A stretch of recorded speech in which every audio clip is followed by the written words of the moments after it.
क्या sexual power का stress से भी लिंक है?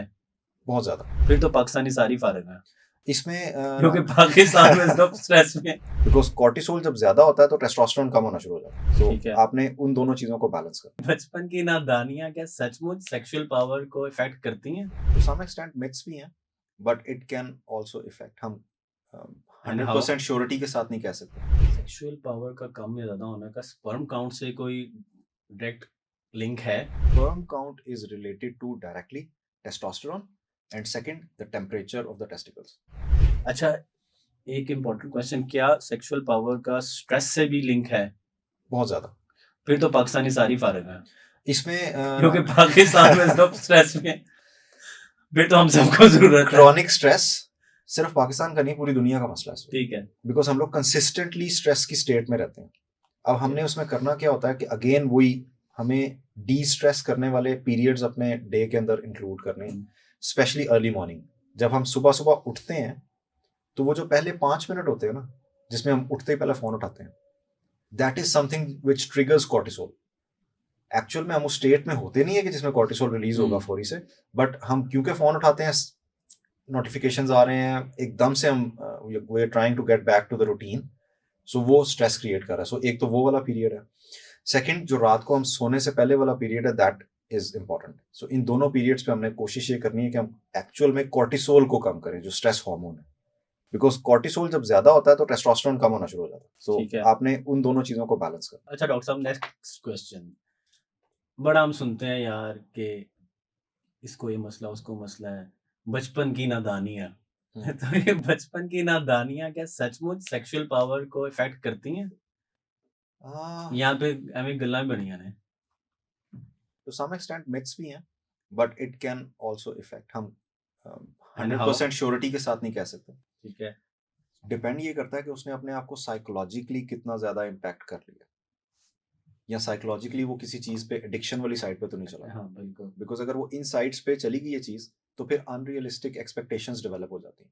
फिर आप उन एक्सपेक्टेशंस को रियल लाइफ में ढूंढ रहे होते हो, जो मुश्किल है। ऑब्वियसली वो रियल लाइफ और जो उनकी एक्सपेक्टेशंस फ्रॉम दैट मूवीज और जो एक्सपीरियंस वो गेन करने की कोशिश कर रहे होते हैं, दोनों चीजें बहुत डिफरेंट है। और ये दोनों चीजें डिपेंड करती हैं आपके डोपामिन के ऊपर। डोपामिन इज अ हार्मोन जो हम प्लेजर जब होता है या जब हम कोई चीज अचीव करते हैं तो हमें रिलीज होता है, and it gives us a feeling of good feeling, कि हमें ऐसे अच्छी फीलिंग आती है। अब अगर वो बच्चे को आदत हो गई है कि उसको डोपामिन चाहिए इतना, but suddenly real life experience में उसको डोपामिन मिल ही नहीं रहा उतना, तो ये एक डिस्पैरिटी है दोनों चीज़ों में कि यार एक्सपेक्टेशंस इधर हैं, मिल नहीं रही वो चीज़। So that can affect. ठीक है। अच्छा, एक और क्वेश्चन ये मेरे पास है, क्या सेक्सुअल पावर का कम या ज़्यादा होने का स्पर्म काउंट से कोई डायरेक्ट लिंक है? कि मतलब कि एक बंदे की अगर सेक्सुअल पावर कम है, तो ज़रूरी है कि वो बच्चा पैदा नहीं कर सकता, या जिसकी पावर ज़्यादा है, जिसकी स्टैंडर्ड है, तो क्या ज़रूरी है कि वो ही बच्चा पैदा करेगा? कि ये दोनों लिंक करती हैं आपस में, स्पर्म काउंट और सेक्सुअल पावर? हो भी सकता है और ज़रूरी नहीं है। देर इज़ अ चांस कि दोनों एक ही टाइम पे अवेलेबल हों, दोनों प्रॉब्लम्स हों, बट ये भी हो सकता है कि ना हो। अब दोनों चीज़ों का लिंक है आपके स्पर्म काउंट के साथ। Sperm count is related to directly testosterone, and second, the temperature of the testicles. ठीक है। There is a reason. Temperature? Temperature. अच्छा। देर इज अ रीजन कि टेस्टिकल्स जो है वो बॉडी से बाहर है। फिजियोलॉजिकली वो इसलिए बाहर है बिकॉज उनको एक सेट टेम्परेचर चाहिए और हमारी बॉडी का टेम्परेचर उससे ज़्यादा होता है। सो अगर वो टेम्परेचर ज़्यादा होना शुरू हो जाएगा तो स्पर्म की क्वालिटी और काउंट में थोड़ा सा फर्क आ जाता है। द रीज़न अक्सर लोग कहते हैं कि यार मोबाइल फ़ोन्स को फ्रंट पॉकेट्स में नहीं रखना चाहिए, या टाइट ब्रीफ्स, या ये जो हम बॉक्सेस पहनते हैं, that can also to some extent affect. So जो लोग अटेम्प्ट कर रहे होते हैं to conceive a baby, so उन लोगों के लिए इंपॉर्टेंट है कि वो अपना जो टेम्परेचर वाली चीज़ है उस पर भी फोकस करें, and second thing is testosterone.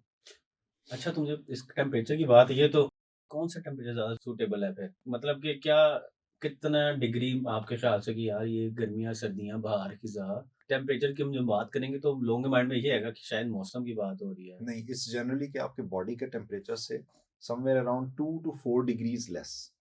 अब लेट्स से आपकी बॉडी का टेम्परेचर इज 37, तो आप उसे 2 से 4 डिग्रीज लेस, इंडिविजुअली डिफरेंट होता है हर बंदे के लिए, वो बॉडी खुद डिसाइड कर रही होती है। सो वो डिफरेंट है, लेकिन 2 से 4 डिग्रीज नॉर्मल बॉडी टेम्परेचर से वो कम टेम्परेचर होता है। ठीक होगा।